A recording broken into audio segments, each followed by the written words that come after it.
On va continuer donc sur le cancer de la prostate pour savoir un petit peu comment traiter ce cancer de la prostate. Donc vous allez voir que certaines slides ont déjà un petit peu été abordées, donc on va juste redéfinir certains points parce que ça va changer un petit peu les traitements qui peuvent être proposés aux patients.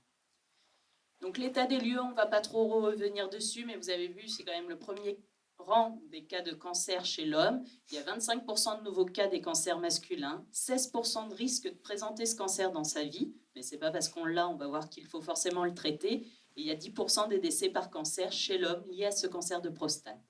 L'âge moyen, c'est 72 ans. Ce qui va aussi changer, vous allez voir dans notre stratégie, que ce soit au moment du traitement ou au moment de la mise en place, comme on a pu voir, du PSA et de la surveillance, c'est important de se rappeler ces données. Et le stade au diagnostic, 60% des patients sont diagnostiqués à des formes localisées, donc localisées au niveau de la prostate. Il n'y a pas du tout d'extension au-delà. 30% ont des formes qui sont avancées, donc ça commence à envahir les organes qui sont à proximité. Et 10% des patients ont des formes qui sont métastatiques, donc ça veut dire que des cellules ont migré au-delà. Le diagnostic, donc on l'a vu, c'est ce dosage du PSA, c'est cet examen clinique. Et quand on a un doute, on va pousser les investigations à faire des biopsies de prostate. Les biopsies de prostate, ça peut être fait de deux types. Soit c'est au niveau du périnée, les transpérinéales, soit c'est des biopsies qu'on fait au niveau rectal.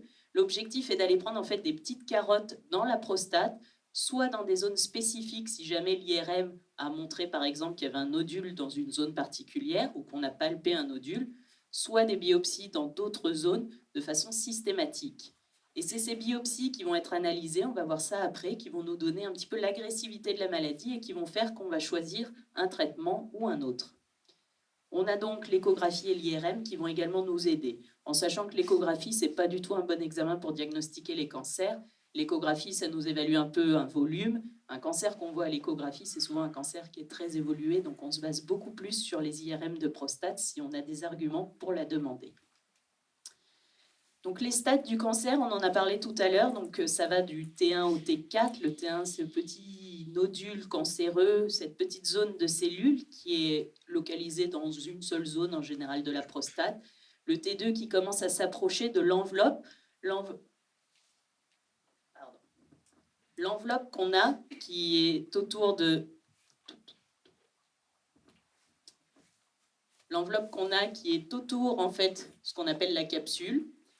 Le T3, c'est ces patients où ça sort au-delà, et les T4 qui sont ces patients où on a une extension qui est très loin.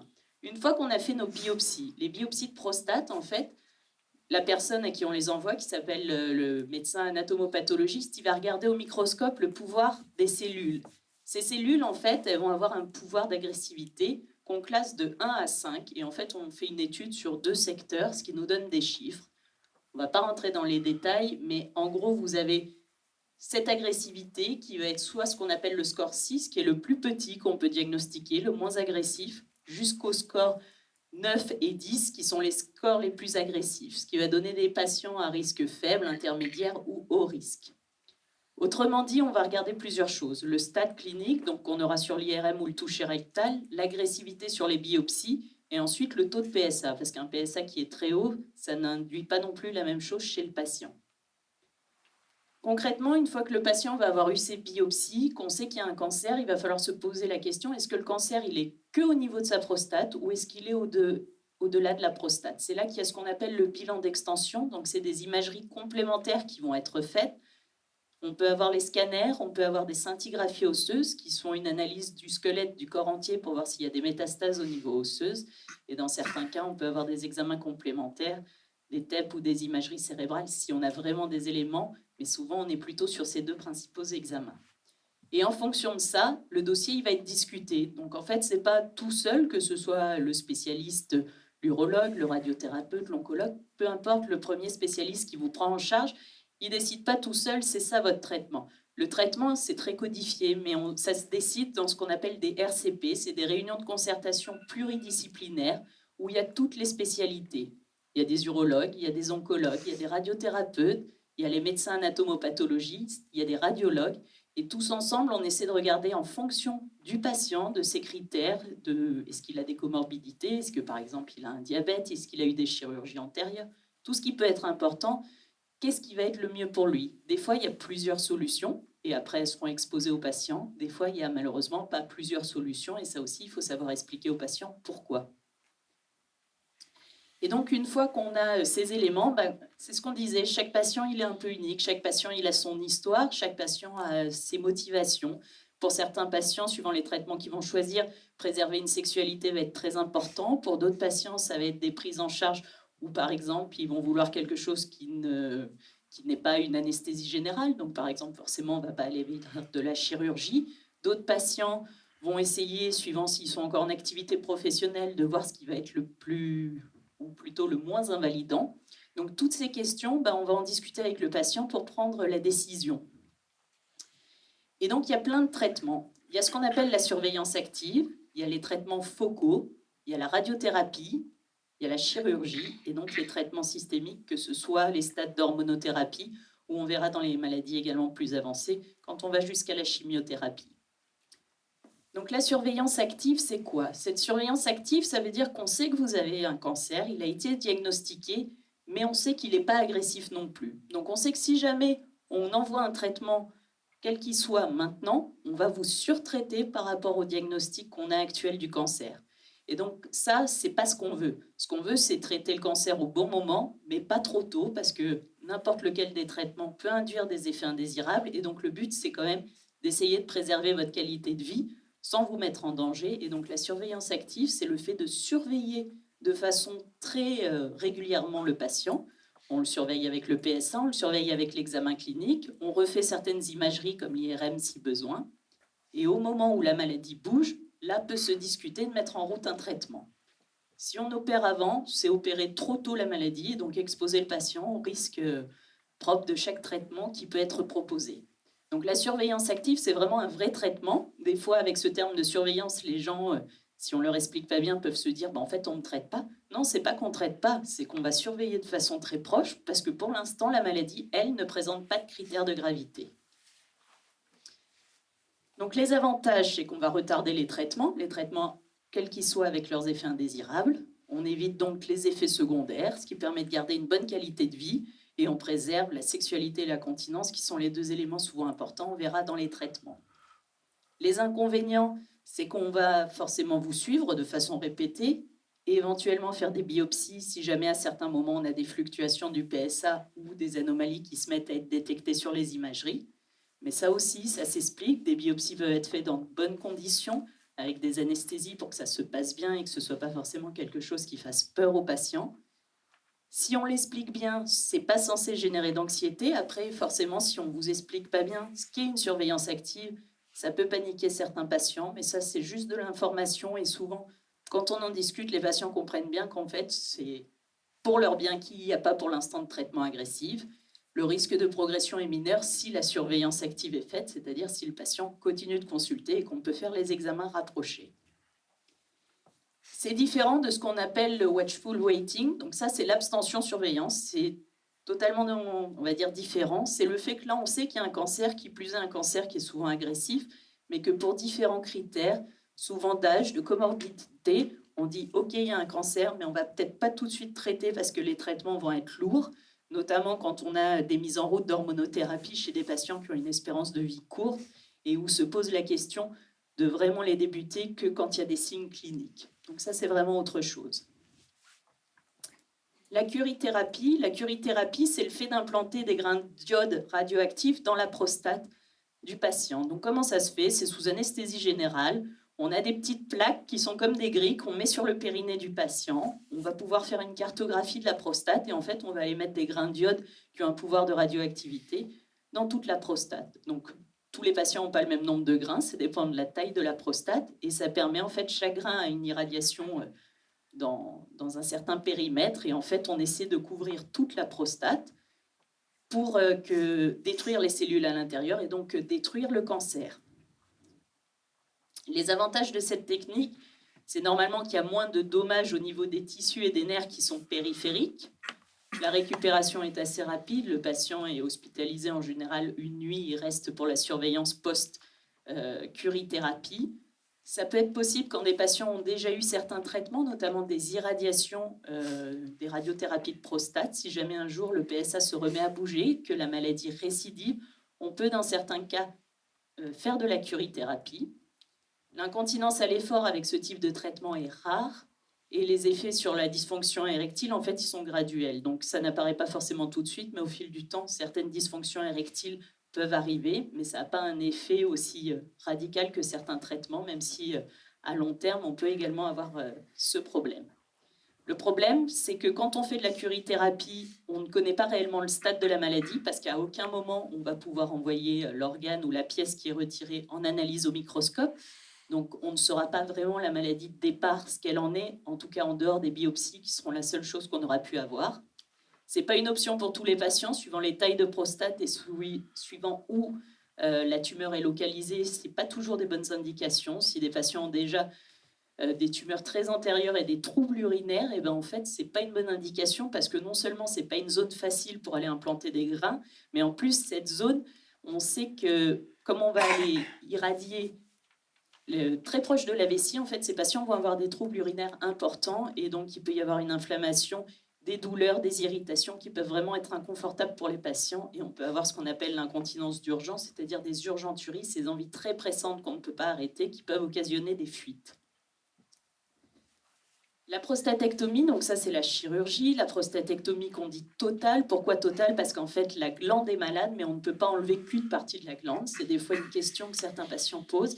Même si on n'a qu'un lobe qui est malade, on enlève l'ensemble de la glande, plus en fait ce qu'on appelle les vésicules séminales, qui sont ces glandes dans lesquelles en fait on a la production au niveau du sperme, qui après va revenir au niveau de la prostate. Et donc en fait ça consiste à retirer la glande prostatique, les vésicules séminales, et ensuite une couture est faite entre la vessie qui est au-dessus et le tuyau, donc l'urètre par lequel les urines sont émises. On fait une couture entre les deux. Ça, c'est la chirurgie qu'on associe ou pas à un curage. Le curage, c'est le fait de retirer les ganglions qu'il y a sur les côtés de la prostate.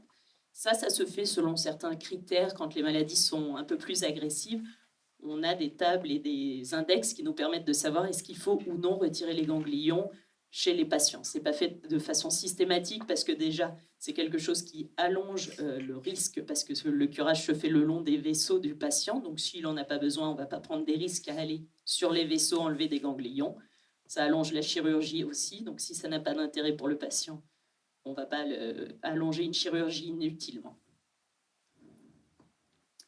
Donc, la prostatectomie, bon, il y a plusieurs façons de faire. La voie ouverte, il n'y en a plus beaucoup. C'est plus quelque chose qui se fait. Ça peut se faire soit par célioscopie, c'est ce qu'on voit sur la première photo, soit par chirurgie robotique, donc le robot qu'on a en haut, et un chirurgien qui est au niveau de la console pour piloter en fait ce robot.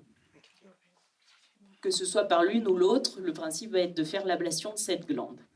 Donc, ce qui est important de comprendre, alors sur cette photo, ça vous remontre un petit peu, mais en fait, ce qui va être plus parlant, c'est cette diapositive. Ce qu'il faut comprendre, c'est que le long de la glande, il va y avoir plein de choses. Il va y avoir des artères, des veines et des nerfs. Et donc l'objectif, ça va être d'essayer de préserver le plus possible les tissus sains du patient, sans non plus laisser un bout de prostate, parce que si jamais on est trop interne au niveau de la prostate, on va laisser de la maladie en place. Il ne faut pas être trop au large pour éviter d'abîmer les nerfs érecteurs du patient et le sphincter, mais suivant la maladie, on ne peut pas prendre les mêmes risques que pour les patients. Des maladies, plus elles sont évoluées, plus malheureusement il faut passer au large, plus il y a un risque quand même sur ces vaisseaux et sur ces nerfs qui contrôlent également l'érection. Je vous ai mis un petit film. Alors sur le départ, c'est pas forcément là qu'il y a le plus de choses, donc on va avancer un petit peu, mais c'est un film qui a été fait par l'Association européenne d'urologie pour expliquer ce qu'est le cancer de la prostate et cette chirurgie. Vous a conseillé de subir une prostatectomie radicale robot-assistée ou PRRA. Une prostatectomie est une intervention chirurgicale consistant en l'ablation de la totalité de la prostate. Cette animation vous présente le déroulement de l'intervention. La PRRA est réalisée sous anesthésie générale. Lors d'une anesthésie générale, des médicaments vous sont administrés pour vous endormir afin que vous ne soyez pas conscient pendant l'intervention chirurgicale. Lorsque vous êtes complètement endormi, de petites incisions sont réalisées au niveau de votre ventre. Des outils chirurgicaux et une caméra sont introduits à travers ces incisions.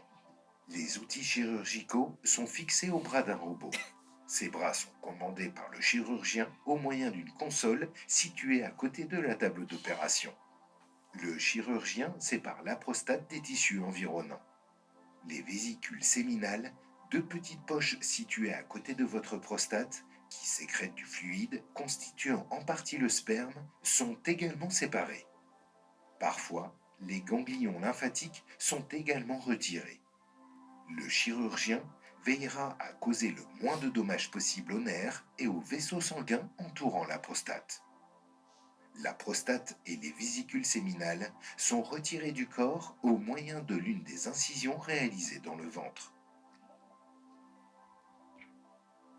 La vessie et l'urètre sont ensuite suturés ensemble. Une intervention chirurgicale robot-assistée permet de visualiser clairement jusqu'aux plus petites parties du corps. Un cathéter est introduit dans la vessie pour faciliter la cicatrisation autour de la suture. Le cathéter permet d'éliminer les urines du corps. Vous le garderez un certain temps après votre hospitalisation. Pour le maintenir en place, un ballonnet gonflé est situé à son extrémité. La PRRA est une intervention importante qui nécessite un temps de récupération. Vous pourrez présenter pendant quelque temps une incontinence urinaire, qui est dans la plupart des cas temporaire. Vous pouvez également présenter un dysfonctionnement érectile après l'intervention chirurgicale. Parlez à votre médecin des solutions permettant de surmonter ces complications. Voilà, donc ici on reprend un petit peu les avantages de la prostatectomie, donc de cette chirurgie. On a un stade qui est donc établi post-chirurgie parce que la prostate qui a été retirée va partir en analyse au microscope. Et donc des fois on a une corrélation entre ce qui avait été vu sur les biopsies et des fois malheureusement sur la prostate il y a un stade plus avancé. C'est important de le savoir notamment pour la surveillance dans la suite du PSA et pour surveiller un petit peu ce qui se passe. Quand vous avez l'ablation de la prostate, on va faire un dosage du PSA rapidement après, 4 à 6 semaines après, et ce PSA, il est effondré d'emblée. Le PSA, il doit tomber en dessous de 0,2 pour montrer que toute la maladie est contrôlée. Ces taux de PSA, c'est pour ça que c'est important, suivant le type de traitement, ils ne baissent pas à la même vitesse et ils n'ont pas les mêmes taux de référence. Donc ça, c'est des choses qui sont importantes. Et si jamais un jour, il y a malheureusement une récidive ou si la maladie était plus avancée, il peut y avoir de la radiothérapie dont on parlera après. Les inconvénients de cette chirurgie, forcément, c'est un petit peu plus invasif parce que c'est une chirurgie sous anesthésie générale qui va nécessiter une convalescence, même si vous n'êtes pas hospitalisé très longtemps, ça dépend un petit peu de 4 jours, suivant les patients, suivant leurs facteurs de risque. La sonde vésicale, en général, elle est au moins en place pour 1 semaine. Et on vous demande souvent un repos après ce type d'intervention d'au moins 1 mois. La sonde, c'est pas un souci, ça peut inquiéter, mais souvent le rentrer à la maison avec cette sonde, c'est pas forcément ce qu'il y a de plus difficile. Les cicatrices au niveau de l'abdomen sont des cicatrices qui ne nécessitent pas de soins particuliers. Et il peut y avoir, comme on l'a vu, dans certains cas, l'ablation de la sonde, le temps que la vessie reprenne un équilibre, que le périnée retravaille, une incontinence urinaire à l'effort, une dysfonction érectile et un orgasme sec. Pourquoi ? Parce qu'on a retiré les vésicules séminales. De ce fait, il n'y a plus d'éjaculation qui est possible, et ça de façon irréversible. Le risque de sténose au niveau du col de la vessie, c'est l'endroit où il y a eu la couture qui a été faite entre la vessie et l'urètre. Ça, en fait, ça peut arriver si jamais il y a un excès de cicatrisation. C'est quelque chose d'assez rare, mais ça, 5% des patients, c'est quelque chose dont les patients doivent être informés. Le retour à la fonction urinaire normale, il faut des fois être un peu patient. Ça peut mettre 3 à 12 mois. Des fois, il y a besoin de faire de la rééducation. Des fois, c'est plus rapide. Des fois, certains patients n'ont pas besoin de rééducation. Là aussi, il y a plein de critères propres à chaque patient qui fait qu'on va essayer de vous donner un petit peu certains éléments, mais qu'on ne peut pas, un petit peu comme on le disait tout à l'heure, savoir exactement ce qui va se passer en préopératoire, sur le post-opératoire de chaque patient. La dysfonction érectile, c'est pareil, il faut du temps, c'est des nerfs. Les nerfs, ils ont besoin de se reconstituer, de se reconstruire. Le schéma, souvent, passe d'abord par récupérer une fonction urinaire normale avant que la fonction érectile soit retravaillé, que ce soit par le patient et qu'il ait envie également de faire retravailler ces érections. Donc c'est quelque chose qui arrive souvent dans un second temps, qui peut mettre jusqu'à 1 an, voire un peu plus, le temps de récupérer. Certains patients vont avoir des récupérations spontanées rapides, certains patients vont des fois avoir besoin de support médicamenteux ou par injection. Et là aussi, c'est des discussions avec votre urologue qui seront faites et en fonction de chacun et de ce qui est propre à la demande personnelle de chaque patient. Les traitements IFU, c'est ces traitements en fait de radiofréquence. C'est des ultrasons qui peuvent être faits pour traiter les patients. C'est des ondes, c'est une sonde qui est mise au niveau du rectum qui va brûler une partie de la prostate avec des ondes à haute fréquence pour essayer de détruire les cellules qui sont celles tumorales. C'est un autre type de traitement. C'est pas possible pour tous les patients, là aussi parce qu'il y a des critères où on sait qu'on ne peut pas traiter de la même façon. Et surtout, le recul sur cette technique est différent pour le moment. Enfin, l'hormonothérapie. Donc, on va juste parler de l'hormonothérapie sur les stades précoces. On verra un petit peu plus loin quand est-ce que ça peut être mis en place. Certains patients, d'emblée, quand ils vont avoir de la radiothérapie, on va associer de l'hormonothérapie. L'hormonothérapie, c'est des piqûres, des injections qui sont faites aux patients. Ça peut être une tous les 3 mois, une tous les 6 mois. Il y a différentes formes qui vont permettre de bloquer la multiplication des cellules. Soit ça peut être fait sur des temps très courts, de 6 mois, associés à la radiothérapie, sur des formes qui sont plutôt de risque intermédiaire. Soit quand les patients ont des cancers plus avancés, c'est des hormonothérapies qui vont pouvoir être plus longues, jusqu'à 3 ans. Et dans certains cas, il y a des patients qui seront même que sous hormonothérapie seule. Ça bloque en fait les cellules, ça effondre la testostérone chez l'homme, et donc ça bloque la multiplication pour contrôler la maladie et essayer de diminuer la multiplication des cellules. L'hormonothérapie, elle va avoir quelques effets indésirables. Donc on n'aura pas les mêmes si on est sur un traitement court de 6 mois que si on est sur un traitement qui va durer plusieurs années. Les principales, c'est souvent des bouffées de chaleur, parce qu'en fait, ça fait comme une castration chimique, donc il peut y avoir un effet de bouffée de chaleur. Ça va induire des troubles de l'érection et de la libido, parce que la testostérone, elle va être effondrée volontairement. Quand elle est dosée, parce qu'on suit le PSA et ensuite la testostérone chez les patients qui ont des hormones, comme elle est très basse, forcément, la fonction érectile ne peut pas se passer normalement. Donc quand c'est pour 6 mois, le patient, il en est informé et il sait qu'une fois que l'hormonothérapie va s'arrêter progressivement, la testostérone va remonter. Quand on est sur des traitements longs, on sait que les choses vont être différentes pendant de longs mois, voire années pour ces patients. Sur les traitements longs, il peut y avoir une prise de poids. C'est pour ça que c'est important, c'est pour ça qu'on parle du sport et pas forcément de sport actif, le simple fait de marcher, de contrôler son alimentation, parce que sous hormonothérapie, il y a une prise de poids qui peut être plus importante. Et donc ça fait partie en plus de tout ce qu'on essaye de mettre en place, de faire attention pour que les patients n'aient pas un excès pondéral trop important sous hormonothérapie. La diminution de la masse osseuse, l'ostéoporose et l'irritabilité sont des choses également qui seront contrôlées. Donc ce qu'il faut se rappeler, c'est les patients qui ont un faible risque. Donc ces tumeurs qui sont de faible agressivité, le traitement numéro 1, c'est la surveillance active. C'est le traitement qui est recommandé par l'Association française d'urologie, européenne ou américaine, c'est surveiller. Si jamais, pour certains critères un petit peu particuliers, on doit envisager des traitements chez ces patients, on a plusieurs options, la prostatectomie, la radiothérapie ou la curithérapie dont on a parlé. Maintenant, si on est avec des patients qui ont des risques intermédiaires, donc une maladie un petit peu plus agressive, là, on ne va pas les surveiller, bien sûr. On va passer soit sous prostatectomie radicale et curage, en fonction de l'âge, en fonction des comorbidités, en fonction des éléments propres à chaque patient, ou de la radiothérapie externe avec une hormonothérapie, donc des injections, pour couvrir 6 mois de traitement. Si jamais on a des patients maintenant qui ont des maladies à haut risque, peut, dans certains cas très précis, être discuté une chirurgie, mais qui seule, souvent, ne va pas traiter le malade.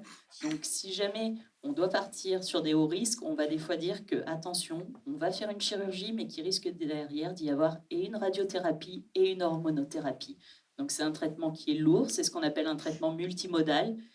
On combine différents traitements, mais du coup, différents risques et différents effets indésirables. Donc, c'est vraiment pour des patients très particuliers, sélectionnés, certains critères de maladie. Et sinon, classiquement, pour ces patients à haut risque, on va être sur de la radiothérapie et de l'hormonothérapie longue, 18 mois minimum, et suivant la tolérance, suivant les autres facteurs de risque, on essaie d'aller des fois jusqu'à 3 ans. Des fois, on arrête, on peut reprendre, on arrête, on reprend. C'est l'hormonothérapie intermittente qui peut se faire chez certains patients. Donc, qu'est-ce qui va influencer la discussion? Ben, c'est votre âge, c'est ce qu'on disait tout à l'heure. Ça va être l'état de santé, l'espérance de vie. Donc, c'est ce qu'on a dit. Hein. Il y a des patients qui, à 60 ans, ont une hygiène de vie et des pathologies qui vont faire discuter les choses de façon beaucoup plus restreinte, on va dire, que des patients qui ont une bonne forme et qui sont plus âgés. Mais c'est important. Et c'est pas un critère, on va dire, de jugement. On n'évalue là que des choses parce qu'on sait que suivant les traitements qu'on va vous proposer, il y a quand même des risques et qu'on sait quand même que même quand on est en bonne santé, même quand on est âgé, certains traitements peuvent être tellement lourds qu'en fait, la qualité de vie ne sera pas là et qu'il vaut mieux ne pas le faire. Le type de cancer, on n'est pas rentré dans les détails, mais en fait, dans le cancer de la prostate, à 90%, on a ce qu'on appelle un adénocarcinome, mais il y a certaines formes de cancer qui ne sont pas ce type-là, qui sont beaucoup plus agressives. Et donc là, on a aussi une stratégie un peu différente pour préserver les patients. Qu'est-ce qu'on attend de la fonction urinaire avant le traitement? Parce que déjà, il y a des patients qui ont beaucoup de troubles avant même n'importe lequel de ces traitements. Et donc forcément, suivant le traitement qu'on va faire, la fonction urinaire peut être impactée encore plus. La fonction érectile, là aussi, avant, ce qui va nous permettre aussi des fois de discuter de ce qui peut se passer après. Et puis, on va dire les valeurs, c'est-à-dire ce que vous-même vous avez. Il y a des patients, pour X raisons, qui ont une mauvaise image, que ce soit de la chirurgie, de la radiothérapie, de tel ou tel traitement. Et ça, c'est des choses dont il faut parler. Et donc, ce qu'il faut retenir, c'est qu'on ne va pas traiter tous les hommes. Vous avez vu qu'une grande partie des patients qui vont être diagnostiqués vont être surveillés. Et c'est bien, et c'est comme ça que les choses doivent se passer. On peut guérir d'un cancer de la prostate localisé quand il est détecté tôt, d'où l'importance de faire des discussions avec vos médecins généralistes ou avec les urologues et de voir s'il faut aller initier ou pas le suivi et le dépistage, même si on a dit qu'on n'était pas sur un dépistage de masse, du PSA. Les traitements, quels qu'ils soient, ont des conséquences sur différentes fonctions, des fois de façon assez brutale, des fois progressive dans le temps, mais aucun des traitements n'est magique et va conserver des érections, une fonction urinaire d'emblée assurée aux patients. Ça se passe, heureusement, dans plein de traitements, mais personne ne peut le garantir, et ça, ce serait faux de dire aux patients, c'est sûr, avec cette technique ou celle-là, vous allez avoir des super érections, vous allez avoir une fonction urinaire qui est normale. On a des stratégies pour essayer de prévenir ces complications qui sont adaptées aussi suivant les critères que vous avez. Et si jamais, malheureusement, quel que soit le traitement que vous avez fait, il y a des complications, qu'elles soient urinaires, sexuelles ou autres, dont on n'a pas tout détaillé là, il existe aussi des traitements qui peuvent être mis en place. Donc voilà ce qu'il fallait retenir sur cette première partie. On va continuer sur la partie avec la radiothérapie avec Delphine Hamelin. Et après, on enchaînera aussi avec le docteur Sarda sur la partie oncologie.